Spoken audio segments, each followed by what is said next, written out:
Hello challengers, this is the Poke League, and today we are going to be doing a new series for you guys called WTF Pokedex. That's what we're calling it for right now. If you guys let us know if you guys like the name, if you guys don't like the name, you guys want us to change it. We have a couple other ideas for it, so let us know down below what you guys think. So what this series is going to entail, we're going to look at multiple online things that show the Pokedex entries for the games, and we will be saying the ones that we find creepy, disturbing, gross, funny, etc., etc. You know, pretty much just anything that doesn't make quite as much sense in the Pokedex as we think it should. Yeah. So, I mean, like you said, creepy, weird, funny, interesting, and we have a bunch of different ones here today. I believe we have 12 here today. There will be more and more as time progresses, but our internet was down and a bunch of other things happened, and we just didn't have a lot of time on the internet to do a bunch of research, so most of them are going to be from games we own, like Pokemon Black and White and Pokemon Auras. But there will be some in there that are from other generations as well. So, alright, so why don't you go ahead and start us off with the first one that you found. So the first one I found kind of weird is Haunter. Haunter is a dangerous Pokemon. If one beckons you while floating in the darkness, you must never approach it. This Pokemon will try to lick you with its tongue and steal your life away. That is kind of messed up. Like, really messed up. Yeah. When they did this one is for Auras. We'll put them on the screen for you guys. This one's from Auras. It is really a messed up Pokedex entry. Really messed up. I mean, there's different things throughout the anime. Now we know that this Pokedex entry was made after the anime, but there was different things in the anime. You know, like the first season anime with Haunter that showed it looking like a Charizard in the intro for the Indigo League, and in multiple episodes, it licked like Ash and Pikachu and just a bunch of different things. And I believe it even licked like Sabrina's Kadabra at one point. If I remember correctly, I think it was a Haunter. Might have been a Gengar for all I know. I didn't watch the anime that much. So, the next one we found was Behem. Behem can manipulate opponents' memories, and apparently it communicates by flashing its three different colored fingers. Now, the second part of that is a standard in all of Behem's Pokedex entries, but the one I found the interesting part I found about this is the fact that it can manipulate your memory. That is dangerous. Yeah, especially because, I mean, just think about what you could do if you could control a person's memories. And just think about all the different things that you could do.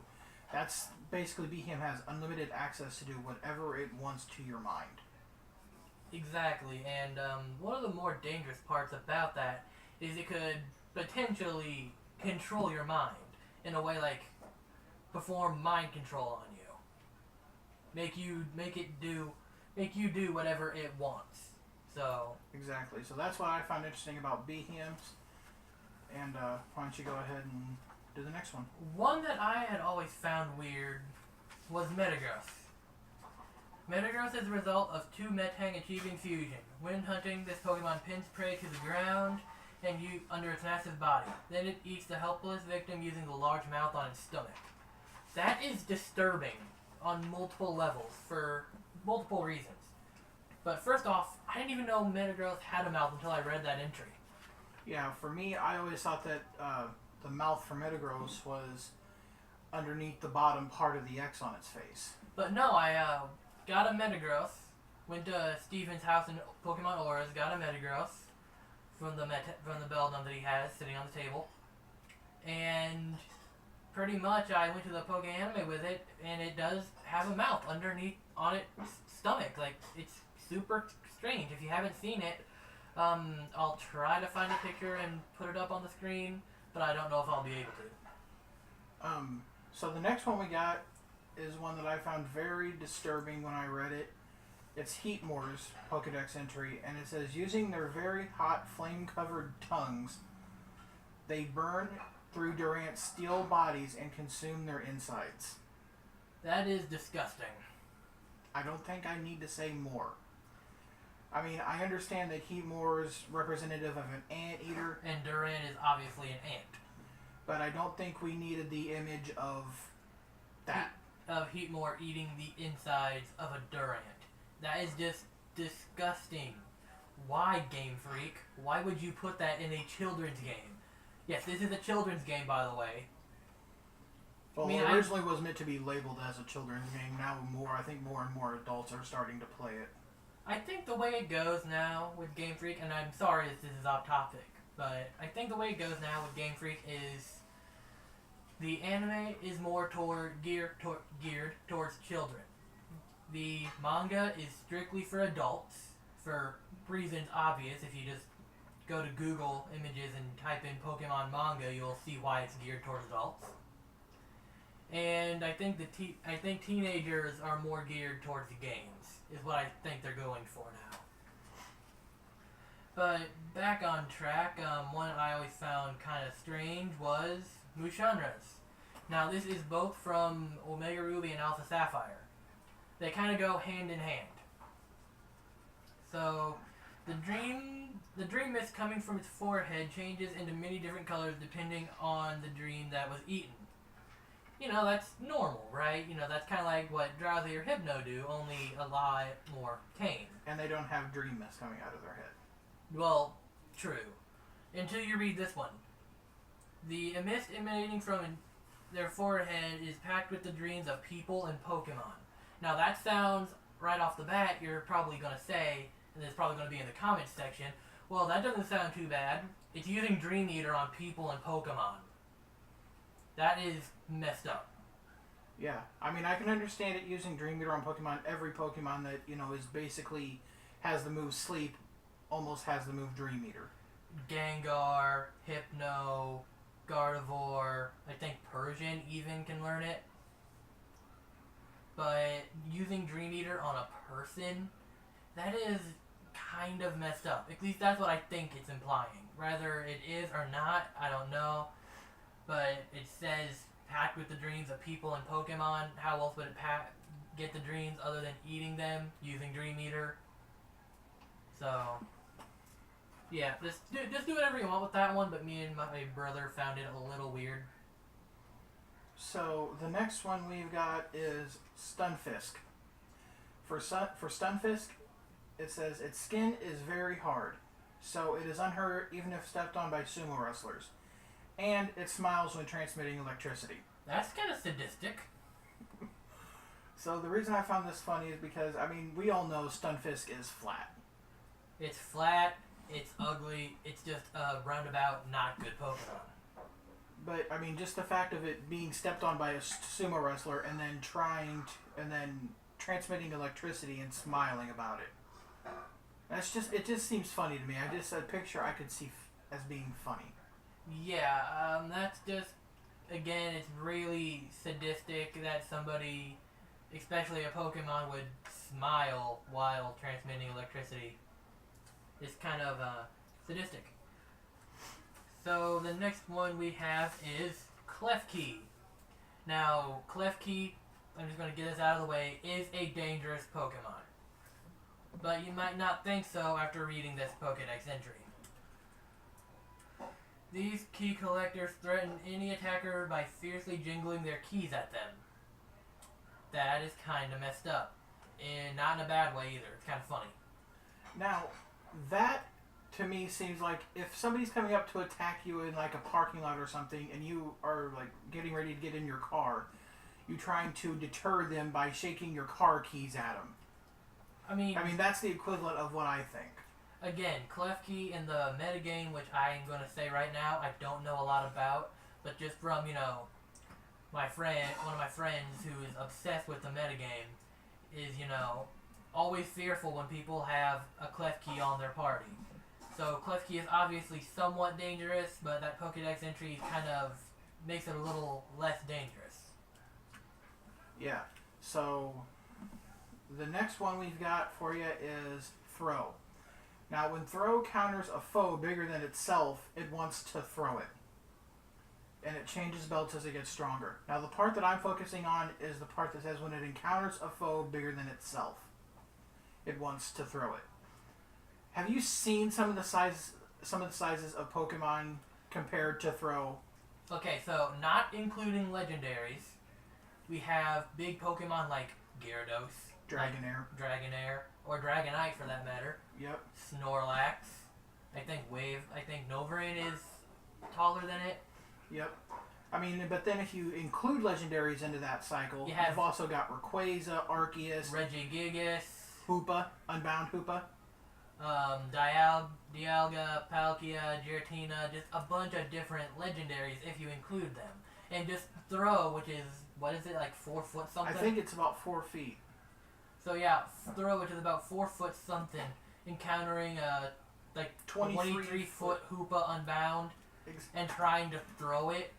That would be actually funny to see. That's what I was going to say. Funny to see. I would like to see that. I would love to see someone an animation on YouTube of just trying to throw different heavy Pokemon, whether it be Snorlax or whatever. So the next one we got is Pincer. It grips prey with its pincers until its prey is torn in half. What it can't tear, it tosses far. So we're taking throwing something funny to throwing something disturbing. So, I mean, we all know that the things on Pincer's heads I count them as horns. I mean, I don't know what, they're officially counted as, but... I don't think even Game Freak has stated. Some people call them horns, some people call them pincers. I personally don't know what to call them, because whatever I'm going to say, I'm going to be wrong. So, I mean, just the fact that it grabs it and it tries to break it in half. And then presumably eat it unless it's just going around cutting prey in half for fun, which is kind of sadistic. Which is kind of weird when you stop and think about it, if it does just do that for fun. I mean, either way it's disturbing. Rather it does it for fun, it looks like it's a mass murderer. If it does it for food, then it's just disturbing. Yeah, I mean, it's kind of, it's probably not as bad as Heatmore's, Pokedex entry is, but from earlier, but it's definitely up there with the more disturbing ones. Definitely. Okay, so the next one we've actually got a whole evolutionary line here, and it's going to be the Litwick evolutionary line. Now, if you've never seen the Litwick evolutionary line's Pokedex entries, they are all rather disturbing in their own way. Most of them are really, really messed up. So Litwick's Pokedex entry says, it shines a light that absorbs the life energy of people and Pokemon, which become the fuel that it burns. That sounds disturbing, but, normal for a ghost-type Pokemon. Not bad, but... It's not the worst It's not the worst. But we needed this one to get into the more disturbing ones, like Lampent, the evolved form of Litwick. Lampent arrives near the moment of death and steals the spirit from the body. It's the Grim Reaper. That's basically what it is. It is the Grim Reaper of Pokemon. That's pretty much... There's nothing else to say. It's just the Grim Reaper steals your soul when you're about dead. What else would you call it? It legitimately says it arrives at the moment of death and steals the spirit from the body. That's basically what the Grim Reaper will do. Is supposed to do. It's the living embodiment of the steal your soul meme from SpongeBob. And then Chandelure. The spirits burned up in its ominous flame lose their way and wander this world forever. So, if your spirit is stolen by Chandelure, if you're not lucky enough to meet Lampent, and you do meet a Chandelure, you're cursed to walk the world forever. Great. So you can either have your energy stolen, you can have your spirit stolen away by death, or you can just wander the world forever. 3 great options, but I choose none of them, sir. So, I mean, yeah. Those are just the ones we could find in games we own. Our internet is back up, and I believe we agreed we're going to try to get these out once a month, if not sooner. And just imagine what we can find in the Pokedex that, a lot of people that, now that we have the internet. Because there are some games we don't have. Yeah. So that's going to do it for this episode. Let us know what you guys thought of this down in the comments. Now, we know there are some Pokemon that you guys will want us to cover. There are Pokemon like Hypno, for instance. But Hypno deserves an episode all on its own, just by how disturbing and creepy it is and how much the fandom has built it up. Maybe for a 100,000 subscriber special, we'll do a Hypno episode just solely based around it. But or if a lot of people want to see it, we may record it and do it. But, you know, that's going to be something we're going to be trying to save for like a specialty episode. Maybe for Halloween. Who knows? So, like we said, let us know what you guys thought of this down in the comments. What do you guys think about some of the Pokedex entries we chose? We're trying to choose more obscure Pokedex entries. Now, I know some of those Pokedex entries have been said by people who do this before, like Metagross I believe, was said by the J Wits at one point. But we tried to choose more obscure Pokedex entries besides the normals, you know, Gyarados, Hypno, stuff like that. So, with that out of the way, make sure you give this video a thumbs up if you enjoyed it. If you're new, subscribe and follow us on our social medias. We have Twitter and Facebook. And, you have anything else to add? I don't have anything else to add. Well, until next time, this is You Just Challenged the Poke League.